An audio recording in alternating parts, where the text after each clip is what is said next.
Hola, les habla el Dr. Federico Ash de MedStar Washington Hospital Center en Washington, D.C.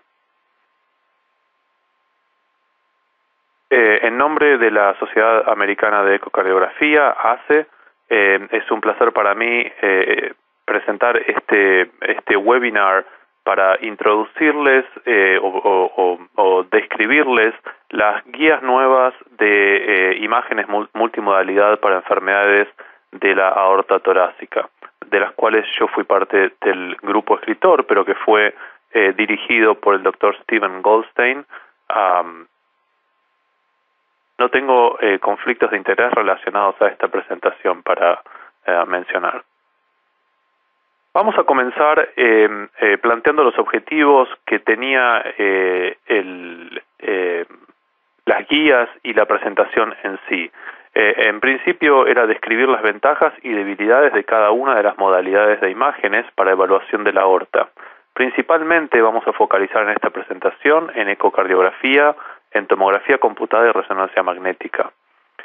También es el objetivo describir los métodos recomendados para la medición de la aorta, tanto para ecografía como para tomografía computada, describir las características principales que distinguen a la disección aórtica clásica del hematoma intramural en diagnóstico por imágenes, describir el rol del diagnóstico por imágenes no invasivos en síndromes aórticos agudos en general, disección, hematoma intramural, ruptura de aneurisma y úlcera penetrante.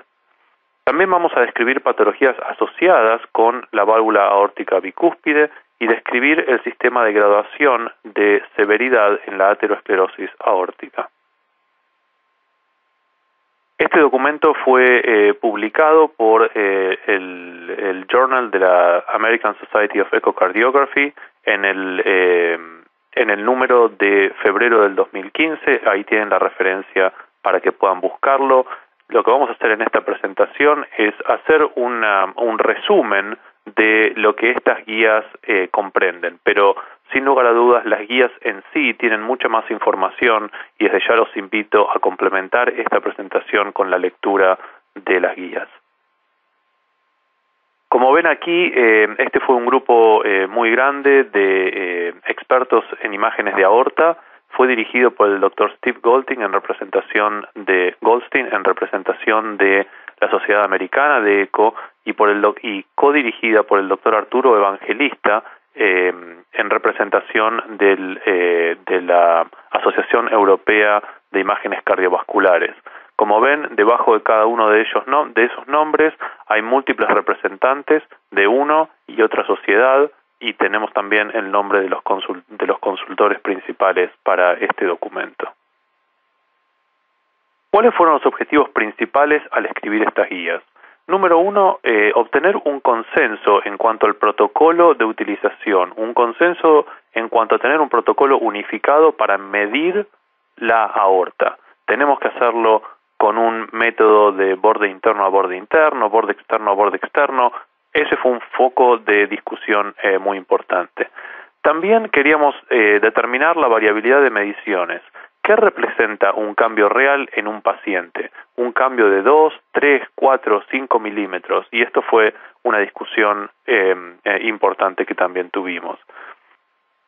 También queríamos recomendar estudios de primera y de segunda línea para cada una de las patologías de la aorta torácica.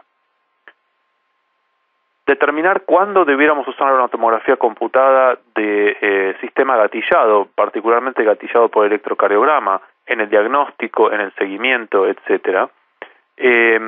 Con respecto a la resonancia magnética nuclear, debiéramos utilizar técnicas de ecogradiente para mediciones de raíz de aorta y de angioresonancia para otros segmentos o alguna tecnología diferente.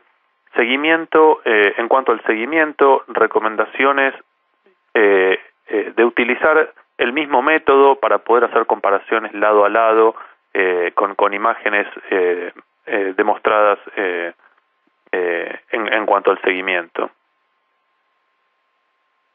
Un punto importante fue entender que las metodologías tridimensionales como la tomografía, la resonancia magnética o incluso la ecografía tridimensional deben utilizar técnicas de doble oblicuo, no imágenes axiales, y vamos a ver por qué es que mencionamos esto.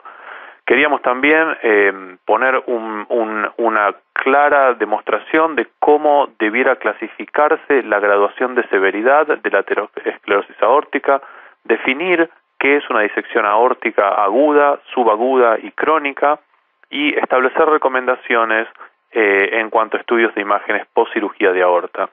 No todos estos puntos van a ser descritos en esta presentación, pero como ya mencioné antes, están todos disponibles en el artículo presentado en el Journal of American Society of Echo.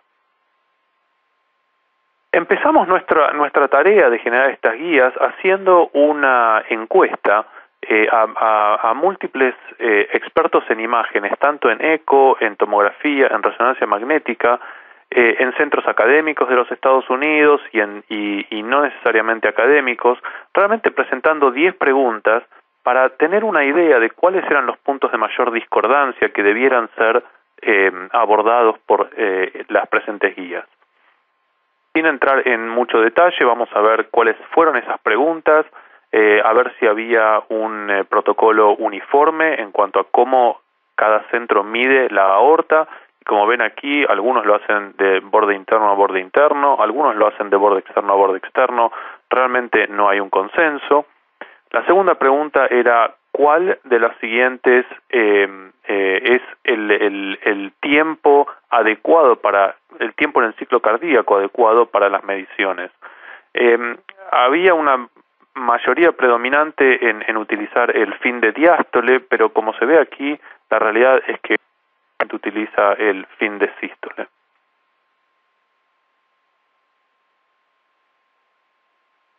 Cuando preguntamos a los expertos cuáles creían que era un nivel de resolución adecuado que pudiéramos confiar en cada uno de los métodos, la realidad es que no hubo una gran diferencia en cuanto a tomografía, resonancia y ecografía. Y entre 2 y 3 milímetros de límite de resolución es lo que se consideró que era adecuado y que era lo que podíamos obtener por medio de nuestras técnicas actuales.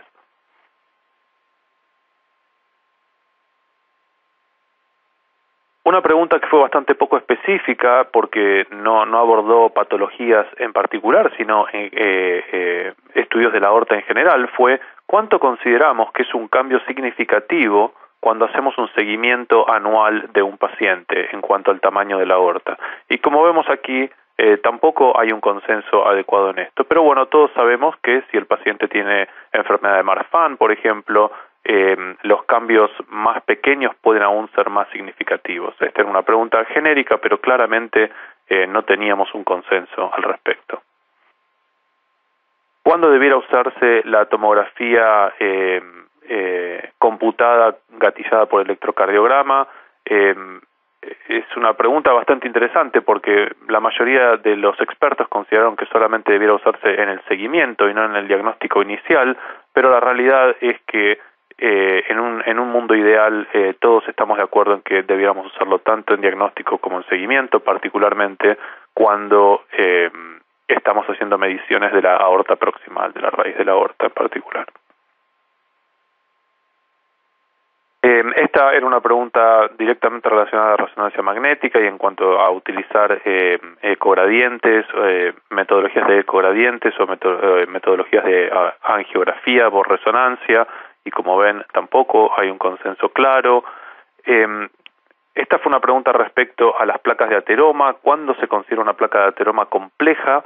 Y ven aquí que la mayoría de la gente consideró que una placa que tenía un grosor de 4 a 5 milímetros debiera ser considerada compleja, que no era necesariamente algo que todos estábamos de acuerdo.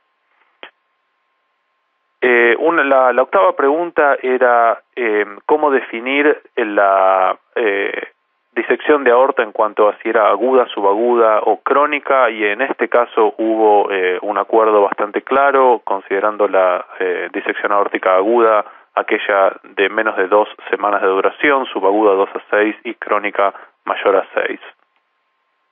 Esta encuesta, en definitiva, dejó en evidencia que existe una falta de consenso en aspectos básicos relacionados a estudios de imágenes en patología de la aorta y delineó las áreas que eran prioridad para estas guías.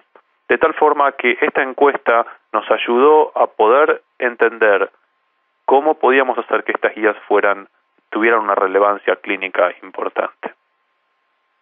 Como verán, y como probablemente ustedes sepan, hay múltiples por diferentes sociedades que abordan el manejo y el tratamiento de las enfermedades de la aorta torácica. Estas son las del American College of Cardiology y el American Heart Association. Vemos también las europeas, que eran particularmente relacionadas a ecocardiografía. Vemos las publicadas en el Annals de Thoracic Surgery. En definitiva, como vemos, hay múltiples guías. Algunas de ellas eran más dedicadas a imágenes, otras menos, pero realmente ninguna de todas estas guías lograba determinar con claridad cuáles eran las modalidades y metodologías que debiéramos utilizar. Hagamos primero un repaso de las diferentes modalidades de imágenes que se pueden utilizar para evaluación de la aorta. Como ustedes bien saben, hay múltiples imágenes, desde la radiografía de tórax hasta métodos mucho más complejos y nuevos, como puede ser la resonancia magnética, el eco intravascular, el eco intracardíaco. Lo que vamos a hacer en esta presentación, y realmente el mayor foco de las guías en sí, es en las tres metodologías que son más utilizadas, que son las metodologías por ultrasonido, eco transesofágico principalmente, pero también el eco transtorácico y el eco 3D, la tomografía computada gatillada y las resonancias magnéticas nucleares. Empecemos por lo más básico. ¿Cómo es que debemos medir la aorta? Hay 4 localizaciones de la aorta que todos estábamos muy de acuerdo que eran segmentos aórticos de mayor importancia. En el número 1 vemos aquí el anillo aórtico, el número 2 es la raíz de aorta o la aorta a nivel de los senos de Valsalva, el número 3 es la unión seno-tubular y el número 4 es la aorta tubular o aorta ascendente. Estos son las 4 localizaciones básicas que cualquier método de imagen debiera poder analizar y medir adecuadamente. Por supuesto, en suma agregado a esto, podemos realizar mediciones a nivel de el callado de la aorta, a nivel del callado transversal, a nivel del callado distal, a nivel del istmo y a nivel de la aorta descendente torácica, pero estos 4 son los que consideramos que son primordiales en líneas generales. Por supuesto, para cada paciente serán diferentes los segmentos que han de medirse. Un concepto muy importante cuando realizamos cualquiera de todas estas mediciones es entender que la aorta, por la disposición que tiene en el cuerpo, no es un vaso que vaya en forma paralela al eje largo del cuerpo. De tal forma que si nosotros realizáramos las mediciones solamente a partir de imágenes axiales, como puede ser una tomografía axial, lo que nos encontraríamos es que estamos tomando cortes que en realidad son cortes oblicuos. Por supuesto, como podrán ver en este gráfico, al realizar un corte oblicuo lo que ocurrirá es que estamos sobreestimando la dimensión anteroposterior, en este caso, de la aorta. La realidad es que el método adecuado es, sea cual sea el segmento que estamos evaluando, tenemos que estar siempre perpendicular al eje largo del vaso en ese mismo lugar. Entonces, esta línea punteada que vemos aquí nos demuestra cómo podemos hacer de nuestra arteria una estructura circular porque realmente estamos midiendo perpendicular al eje de la aorta. Y esta es la metodología que debe ser utilizada para cualquier tipo de medición en cualquier tipo de método de imágenes. Sumado a esto, es importante entender las diferentes opciones de medición. Podemos hacer mediciones de borde interno a borde interno, de borde externo a borde externo, o mediciones que incluyan una de las paredes. Voy a volver hacia el slide anterior para ejemplificarlo. El borde interno a borde interno sería una medición, como podemos ver aquí, desde la íntima hasta la íntima. Borde externo sería desde la adventicia hasta la adventicia. Y la metodología de leading edge sería realmente desde una adventicia hasta la íntima del otro lado. Cuando se trata de ecocardiografía, debido a que los datos normativos que han sido presentados ya por Mary Roman y Dick Devereaux hace muchos años, en 1989, todos los datos normativos en cuanto a los diámetros normales están realizados con esta técnica, de tal forma que el grupo, más allá de discusiones y considerar las diferentes opciones, en cuanto a ecografía, la metodología recomendada es exactamente la de la de leading edge to leading edge.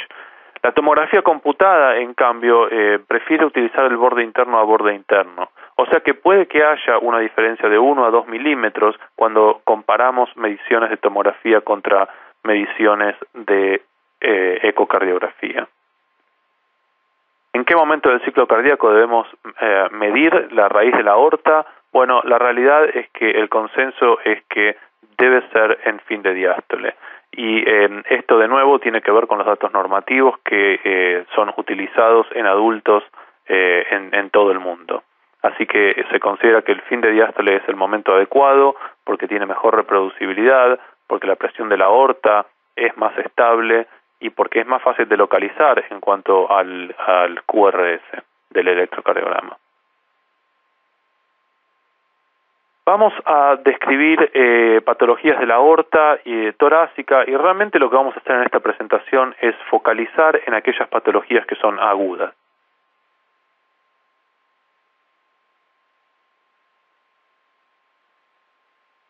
Los síndromes aórticos agudos, como vemos en este slide, son la disección de aorta, el hematoma intramural, la úlcera aórtica penetrante y la ruptura de aneurismas de aorta. Hay muchas otras patologías que cursan con aneurismas de la aorta torácica, como ser la válvula bicúspide, válvula aórtica bicúspide, el síndrome de Marfan y otras enfermedades genéticas relacionadas como Ehlers-Danlos, Loeys-Dietz y el síndrome de Turner. Por supuesto, hay otras patologías como pueden ser las injurias o las injurias traumáticas de la aorta torácica, la coartación de la aorta, aterosclerosis en general y aortitis, sean de causa infecciosa o no infecciosa.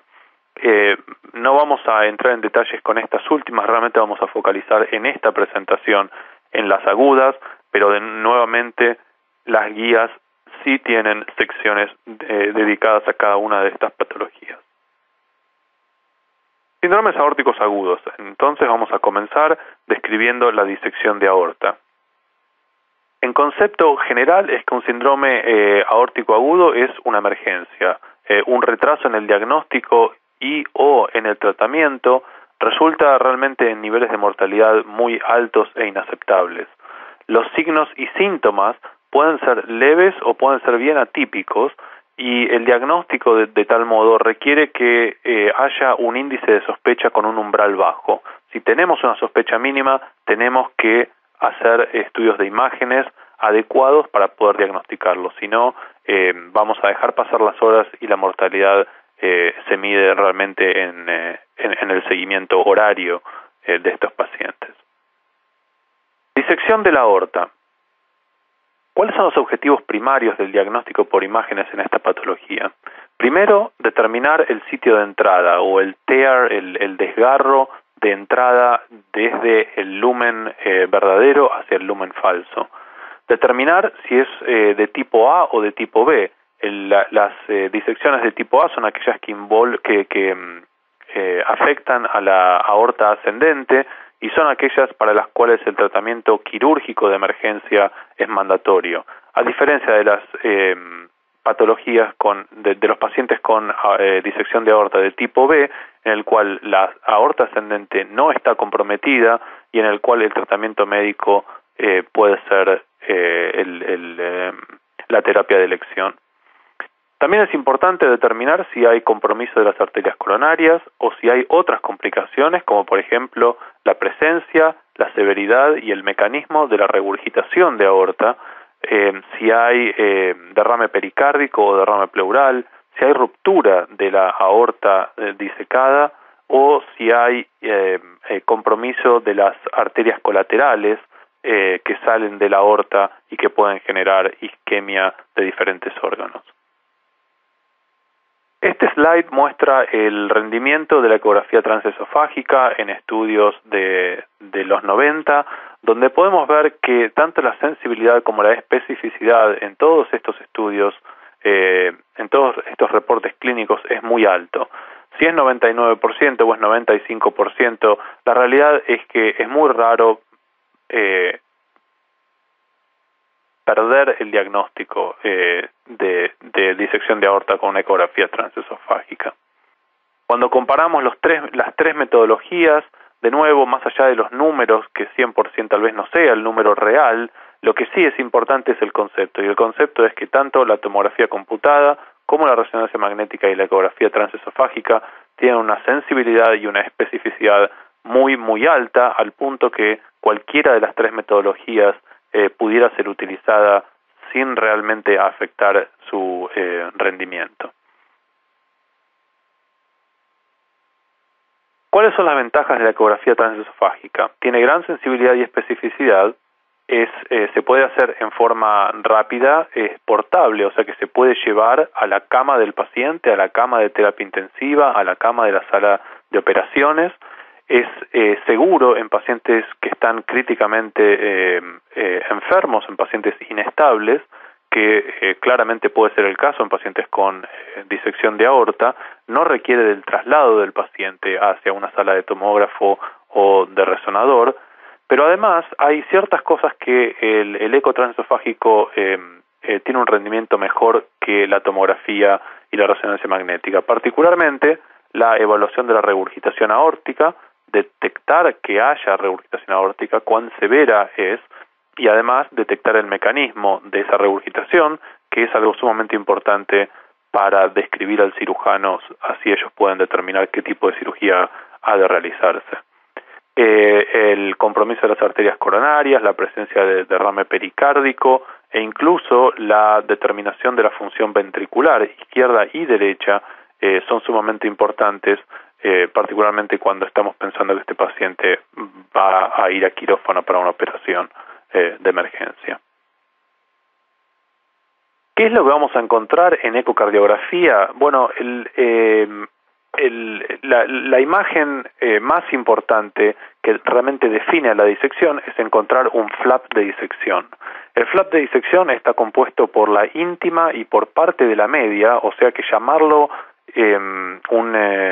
un flap de la íntima es inadecuado. Estos flaps siempre tienen un componente de la capa media de la pared de la aorta. Vamos a buscar también las mediciones de la aorta y encontrar dónde es que la aorta esté más dilatada o menos dilatada y las mediciones exactas. Vamos a poder ver las paredes de la aorta para encontrar áreas de engrosamiento. Vamos a poder hacer un análisis de la insuficiencia aórtica y vamos a detectar la presencia de derrame pericárdico o derrame pleural. Todas estas cosas son sumamente importantes y no debiéramos detener nuestro examen con la sola detección de un flap de disección, porque cualquiera de estos puntos tiene una significancia muy grande desde el punto de vista pronóstico y desde el punto de vista terapéutico.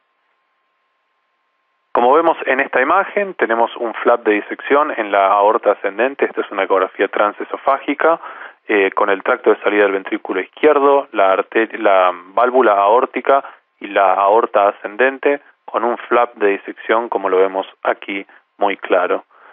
Este es otro ejemplo de un flap que entra en el tracto de salida del ventrículo izquierdo mientras pasa por el anillo de la válvula aórtica.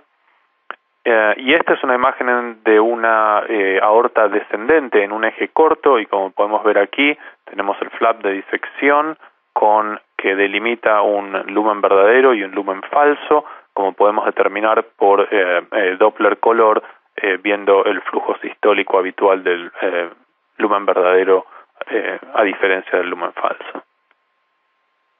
Esta es una comparación lado a lado de una ecografía transesofágica y una tomografía computada en el mismo paciente. Como podemos ver, realmente podemos tener imágenes extremadamente similares entre una metodología y la otra.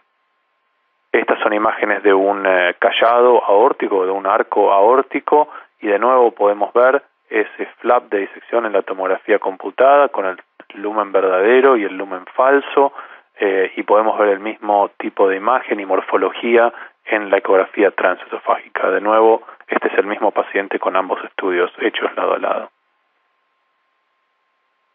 Este es un video que nos muestra en un callado aórtico el flap de disección, que realmente muestra la alta movilidad que esta estructura, este flap de disección, tiene. Vemos ahora el ejemplo de un flap de disección en la raíz de aorta, y vemos como ese flap en sístole está dentro de la raíz, pero después durante diástole el flap hace un prolapso hacia el tracto de salida del ventrículo izquierdo. Esta es una disección que está limitada a la aorta. El flap no compromete al anillo aórtico o a la válvula aórtica, pero vemos claramente que esta válvula aórtica no tiene una coaptación adecuada y vemos que ese flap tiene un alto nivel de movilidad, como vemos también en este caso. Es importante mencionar que en la medida en que estas disecciones se hacen crónicas, hay un engrosamiento de este flap de disección, y la movilidad que vemos en estos casos, que es muy alta, empieza a perderse y tiene una situación mucho más estática en los casos de disección aórtica crónica, repito. Lo que vemos aquí es una aorta descendente con un flap de disección, alta movilidad, un lumen verdadero que es el más pequeño, y vemos claramente que en sístole el flap es empujado desde el lumen verdadero hacia el lumen falso. Vemos además un derrame pleural con una pequeña atelectasia relacionada a ese derrame pleural. Vamos a ver algunos casos clínicos que demuestran estos hallazgos ecocardiográficos. El primer caso es un hombre de 59 años con historia de hipertensión, un diagnóstico reciente de aneurisma de aorta por medio de una radiografía de tórax y una tomografía subsecuente. Se presenta en este caso en la sala de emergencias con síncope, y lo que vemos aquí es una ecografía transesofágica, una vista gástrica profunda, en la cual podemos ver el hígado, podemos ver el ventrículo izquierdo, y podemos ver entre el corazón y el hígado un derrame pericárdico con una estructura que es un trombo fresco. Obviamente esto es una sospecha de hemopericardio, y en el contexto de la presentación clínica de este paciente, dolor de pecho y síncope con un aneurisma de aorta conocido con anterioridad, tiene que presentar la sospecha grande de disección de aorta, como vamos a ver en las imágenes subsecuentes. Aquí tenemos de nuevo una imagen transesofágica desde la vista gástrica, y vemos un derrame pericárdico con este componente casi gelatinoso, si uno quiere, de contenido pericárdico, que es un hematoma fresco.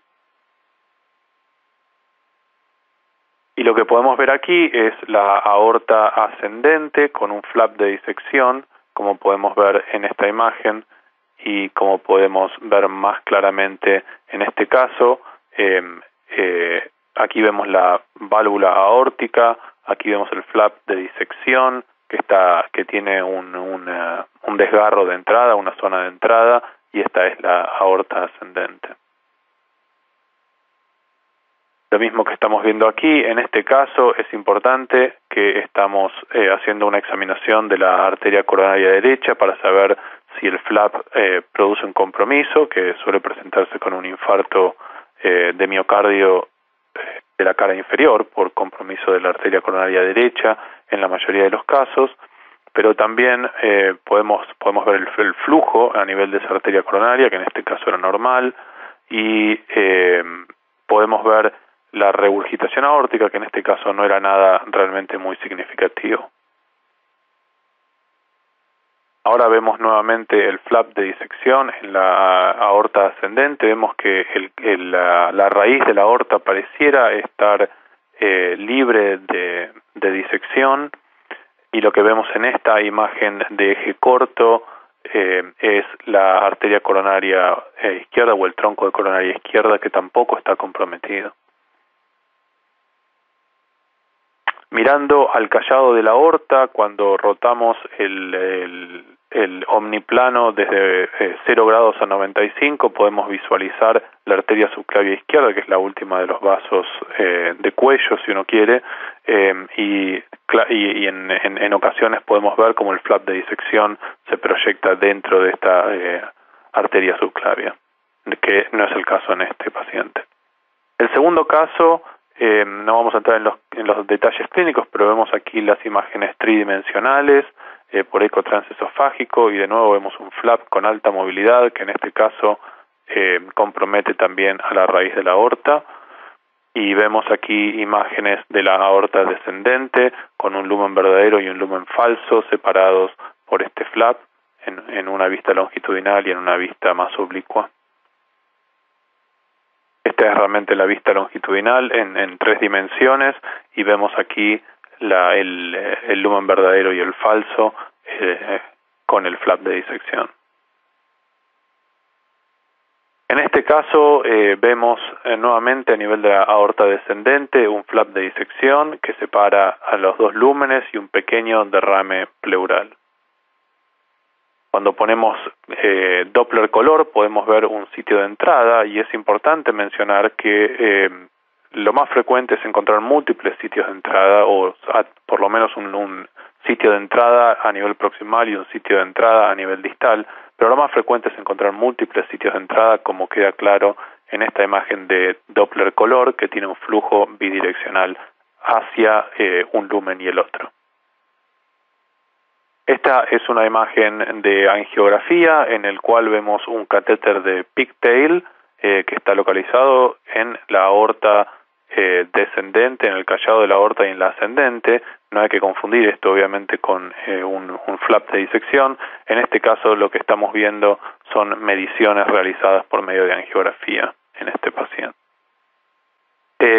La imagen que vemos aquí es una imagen de tomografía computada tridimensional, con reconstrucción tridimensional, donde vemos realmente un luminograma, vemos la tomografía, angiotomografía si uno quiere, en el cual podemos realizar cortes para tener vistas con cualquier eje y con cualquier plano de visualización.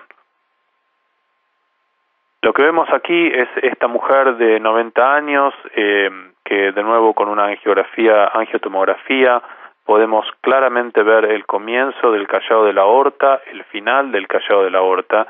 Esta es un área que cuando hablamos de ecografía transesofágica frecuentemente es el área ciega.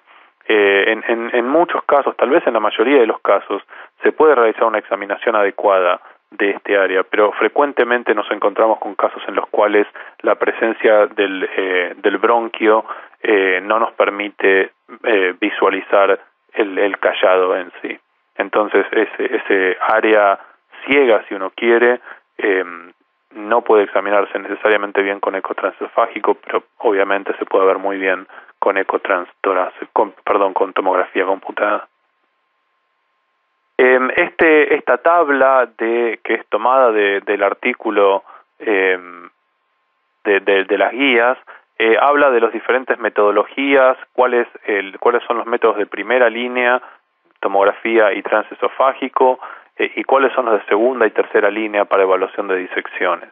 Creo que lo más importante es entender que el rendimiento de estos métodos es similar: ecotransesofágico, tomografía y resonancia magnética, de tal forma que la disponibilidad y otras variables son las que van a determinar qué paciente deba recibir qué estudio, pero en cuanto a su rendimiento, los tres son muy similares. Hablamos un poquito anteriormente de los mecanismos de regurgitación de aorta en los casos de disección de aorta tipo A.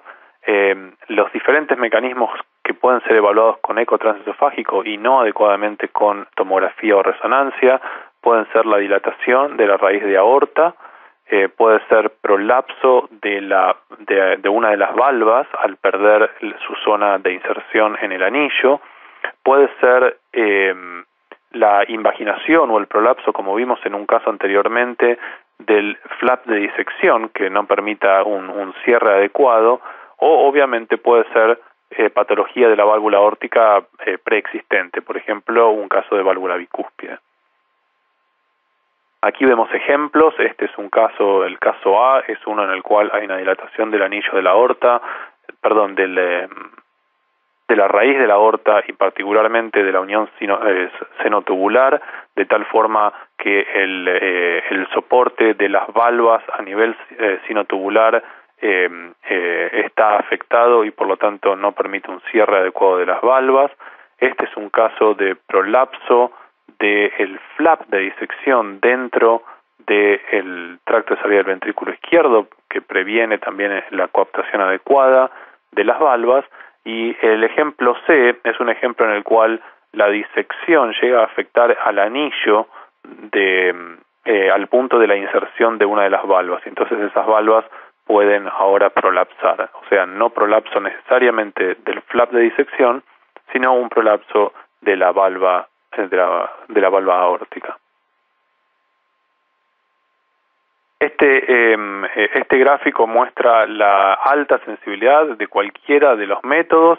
Tal vez aortografía sea uno que no debiéramos considerar como método de elección porque es claramente inferior, pero de todas formas tiene un nivel de sensibilidad bastante alto.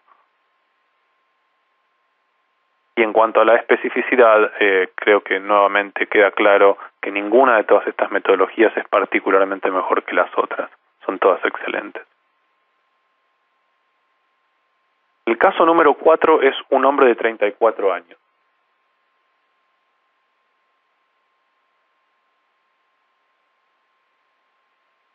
Este paciente vino con dolor de pecho y por lo tanto con una sospecha de disección de aorta se le hizo una ecografía transesofágica. Lo que vemos aquí en una vista gástrica es algo que está prolapsando desde la aorta ascendente en el tracto de salida del ventrículo izquierdo y vamos a ver en imágenes subsecuentes que ese mismo prolapso genera una regurgitación aórtica significativa. Y cuando miramos más en detalle, lo que nos encontramos es que hay un flap de disección que está prolapsando dentro del ventrículo izquierdo, pero además que ese flap llega a afectar el anillo de la válvula aórtica y entonces la valva que vemos en esa posición no tiene un soporte adecuado y también prolapsa hacia el ventrículo. Estas son imágenes tridimensionales del mismo paciente donde vemos ese flap de disección como prolapsa dentro del ventrículo. Y aquí vemos en una imagen un poquito fuera de eje respecto a lo que estábamos viendo antes, vemos que no es solamente el flap de disección, sino que de hecho hay parte de este prolapso que es la valva aórtica. Bueno, descrito ya disección de aorta, vamos a describir un diagnóstico diferencial dentro de estos síndromes aórticos agudos, diferencial con respecto a la disección de aorta, pero es otra presentación aguda de una patología aórtica, que es el hematoma intramural. El hematoma intramural fue también llamado una disección aórtica atípica. Lo que vemos en este gráfico es la comparación de una disección de aorta con un hematoma intramural del lado derecho. A diferencia de la presencia de un lumen verdadero y un lumen falso con un flap de disección, en el hematoma intramural lo que ocurre es que se genera un hematoma dentro de la pared de la aorta y toma una forma de media luna, si no quiere, una forma creciente, de tal forma que la estructura o la forma de la luz del vaso no queda afectada. Si uno lo piensa, En el caso de que solamente hagamos un luminograma, sea por ejemplo por un aortograma o por una tomografía, angiotomografía, lo que vamos a encontrar es un lumen que tiene una morfología normal, tal vez hasta un tamaño normal, pero el problema está por fuera del lumen, y ese es el hematoma intramural. El hematoma intramural es alrededor de un 15-20% de todos los casos de disección aórtica, sea esto evaluado por tomografía, por resonancia o por eco transesofágico. Es más común que ocurra en la aorta descendente, y el lumen de la arteria habitualmente se ve de un tamaño normal, como recién mencionaba. Estos son diferentes estudios que publicaron la incidencia dentro de los cuadros de disección o de las sospechas de disección, cuántos eran hematomas intramurales, y alrededor del 20% es un número adecuado. Describimos ya cuáles eran las características en cuanto a imágenes de un hematoma intramural. Es un engrosamiento focal de forma semilunar, si uno quiere, en el cual la forma del lumen está preservado, los bordes del lumen son lisos, y no hay un flap de disección o un lumen falso que puedan ser detectados. Puede que haya regiones ecolúcidas dentro del hematoma si empieza a haber reabsorción del hematoma. Vamos a ver algunos ejemplos. En este caso vemos claramente que el borde de la íntima es liso y está bien preservado, pero dentro de la pared vemos este hematoma claramente, como vemos en este otro caso, esta forma semilunar del hematoma. La pared en algunas zonas no tiene hematoma y por lo tanto es mucho más angosta, pero la luz del vaso se ve en forma adecuada. Este es un ejemplo perfecto de esa imagen semilunar, si uno quiere, en el cual tenemos el hematoma intramural y la luz con tamaño y forma conservados, como podemos ver también en este caso, y como podemos ver en esta tomografía con un corte axial. Y aquí vemos que la luz del vaso tiene una forma que es normal, pero hay un engrosamiento de la pared claramente anormal, que es el hematoma intramural. Lo podemos también ver en una resonancia magnética, como en este caso. El siguiente caso es una mujer de 59 años con dolor de pecho, tuvo cateterismo con enfermedad coronaria de 3 vasos al presentarse con ese dolor de pecho, pero después del cateterismo se le hizo una ecografía transtorácica que mostraba regurgitación aórtica severa y derrame pericárdico.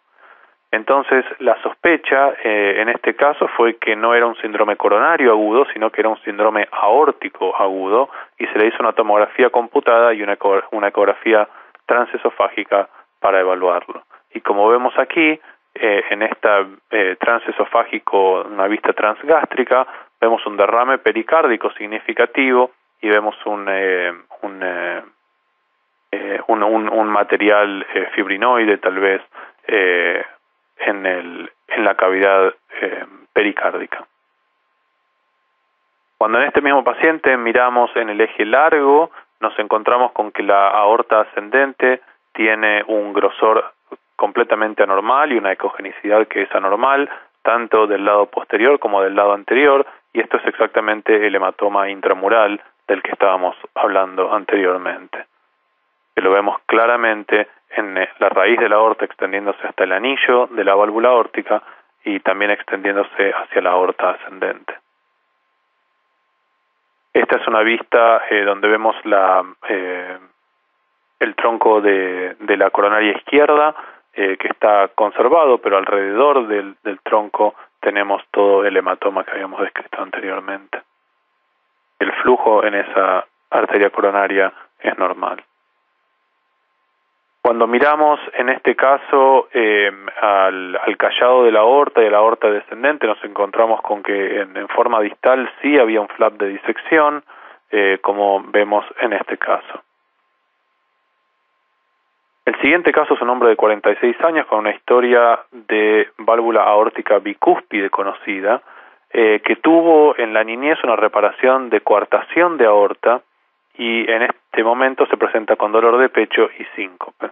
Por supuesto, la sospecha nuevamente era de una disección de aorta o de un síndrome aórtico agudo, y entonces se le hizo una ecografía transesofágica de inicio, en donde podemos ver que la aorta ascendente está dilatada, que la raíz de aorta también es dilatada, y cuando vemos esa válvula aórtica en un eje corto, claramente podemos ver que es una válvula bicúspide del tipo de fusión de una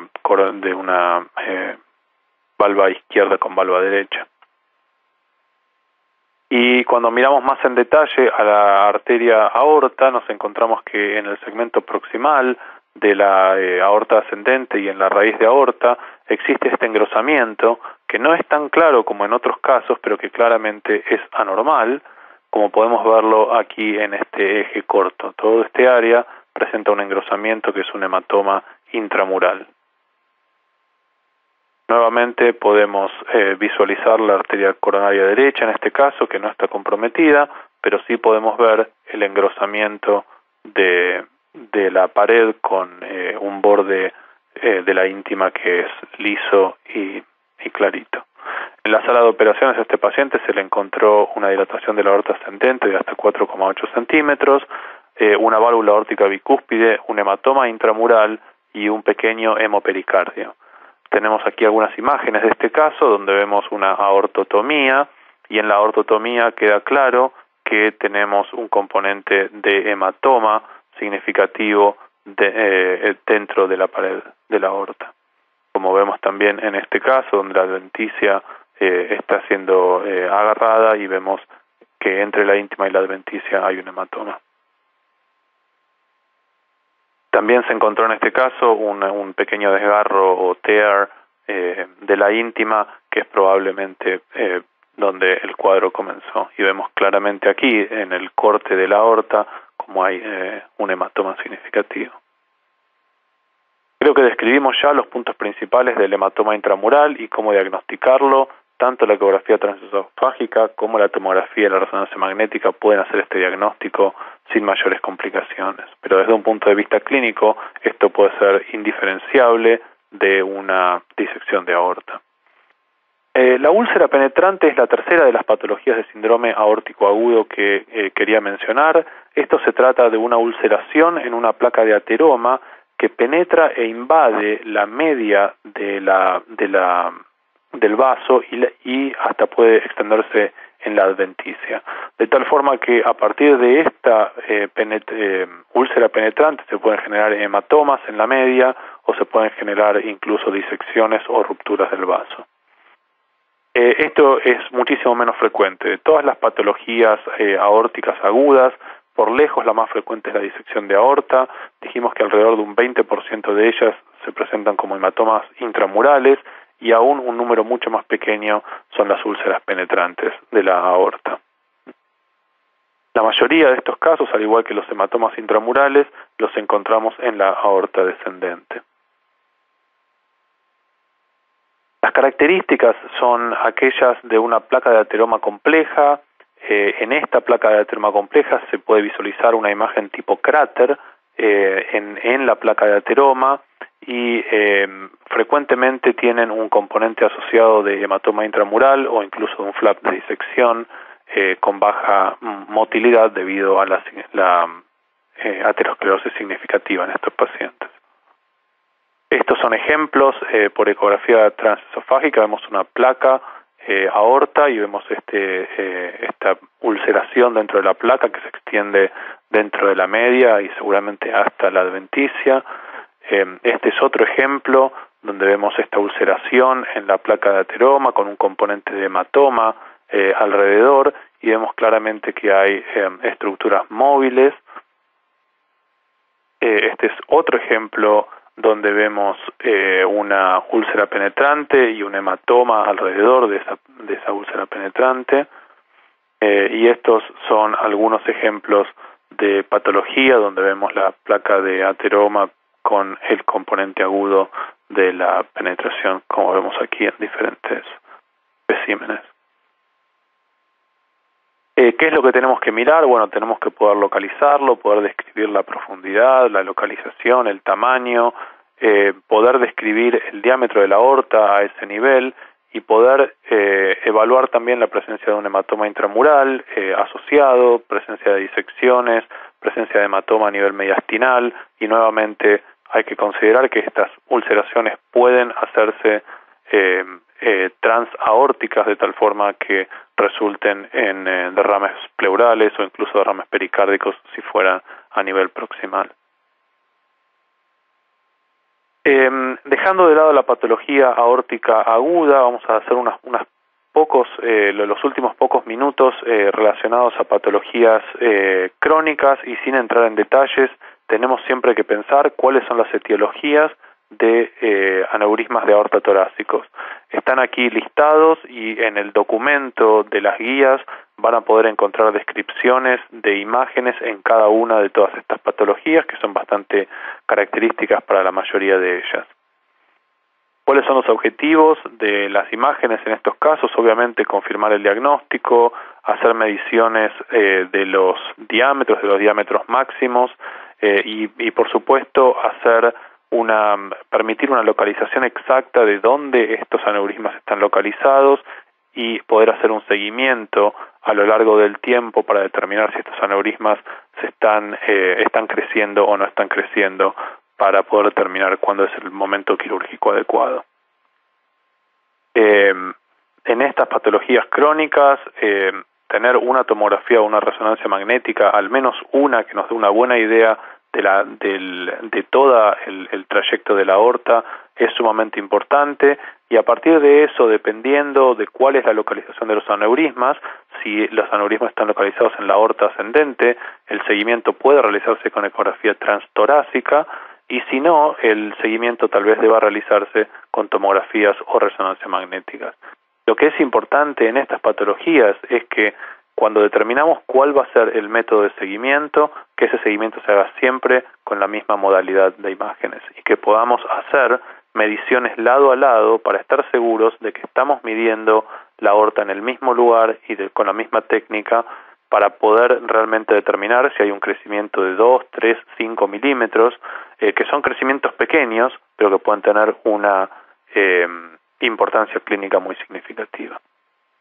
En cuanto a aterosclerosis de la aorta, lo único que quiero mencionar es la clasificación que nuestro grupo propone para determinar la severidad de aterosclerosis aórtica, con grados 1, 2, 3 y 4, o leve, moderado y severo, dependiendo del grosor de la placa de ateroma, y limitar el concepto de placa compleja a aquella que, más allá de cuál sea su grosor, presente estructuras móviles o ulceraciones. Entonces, el concepto de placa aterosclerótica compleja está solamente limitado a que haya una complicación en la placa, no al tamaño de la placa en sí. Y esto puede hacerse con eco transesofágico, con tomografía o resonancia magnética. Como vemos en este caso, hay un engrosamiento pequeño, una placa de ateroma muy pequeña, pero en estos casos vemos como hay placas de mayor grosor, hay placas muy irregulares, y hay placas que no solamente son irregulares, sino que tienen áreas de ulceraciones de mayor o menor grado. Es importante, cuando consideramos estas mediciones de la placa de ateroma, entender que si nuestro plano de adquisición es muy tangencial, podemos estar generando un artefacto, un engrosamiento falso, si uno quiere, de la pared de la aorta, que no es necesariamente porque la pared sea gruesa, sino porque estamos tomándola en un eje tangencial. Este es un caso de una placa compleja, no solamente porque es gruesa, sino porque, como pueden visualizar aquí, tiene estructuras móviles, tiene componentes de estructuras móviles.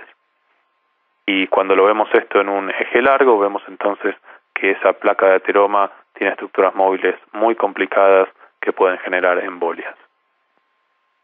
En conclusión, los avances en métodos de imágenes mejoraron el entendimiento de la patología de la aorta.